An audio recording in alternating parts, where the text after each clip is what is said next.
పెట్టకండి, ఫోటోస్ తీసుకోండి కానీ కెమెరాలో పెడతారు. వాళ్ళు దాన్ని రీస్ట్రక్చరింగ్ రెనోవేషన్స్ చేయటం అందరూ ఇక్కడ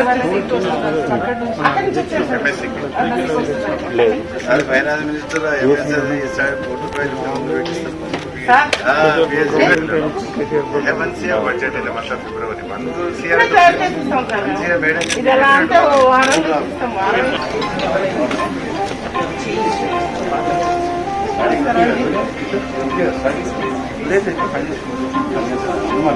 తెలుస్తా మీకు మనవాళ్ళ అందులో పోలీసు ఇది పోయినా ఈ ఫీచర్స్ లో మీరు మనకేముండదు కానీ అదర్ సర్వీసెస్ లో మనల్ని నార్మల్ గా నాకు ఇందాక మీరు అన్నారు కదా మున్సిపల్ కమిషనర్ ఒక ఆర్టీ ఒక డిఎస్పీగా కూడా మన ఫారెస్ట్ ఆఫీసర్ పోతే అతను మైండ్ సెట్ ఎలిజిబిలిటీగా యాడ్ చేయడం ఒకటైతే కొన్ని స్పెషలైజ్డ్ పోస్టులు వీళ్ళకి ఫిలప్ అయ్యేటట్టుగా వీళ్ళకి ప్రియారిటీ ఇచ్చేటట్టుగా రిక్రూట్మెంట్ అక్కడ మంచిది. ఈవెన్ అన్ని రెగ్యులర్ డిపార్ట్మెంట్స్ లో కూడా ఒక ఆఫీసర్ ఉండాలి, ఫారెస్ట్ ఆఫీసర్ హార్టికల్చర్ ఆఫీసర్ దాన్ని ఏమంటారు కానీ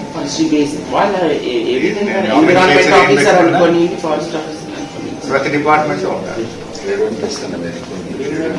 ఎన్విరాన్మెంట్ డిపార్ట్మెంట్ లో కూడా వీళ్ళకి అది రిజర్వేషన్ పెట్టి పొల్యూషన్ ఎన్విరాన్మెంట్ దాంట్లో ఇప్పుడు రెగ్యులర్ డిగ్రీ చదివిన వాళ్ళు వస్తున్నారు అక్కడ, వీళ్ళు వస్తే more useful. Sir, you rightly said, sir. We have recruited 2,000 people last year, sir. Out of which 80% are engineers and mathematicians.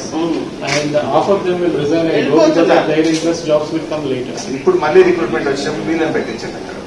Reservation boys పెట్టి ఈ కోర్స్ ఎంకరేజ్ చేసినట్టు అవుతుంది. మనకు కూడా right person in right place. Qualification కూడా పెట్టేస్తారు sir. If that provision is made, sir, we can produce more graduates. Because otherwise, state jobs will not be there.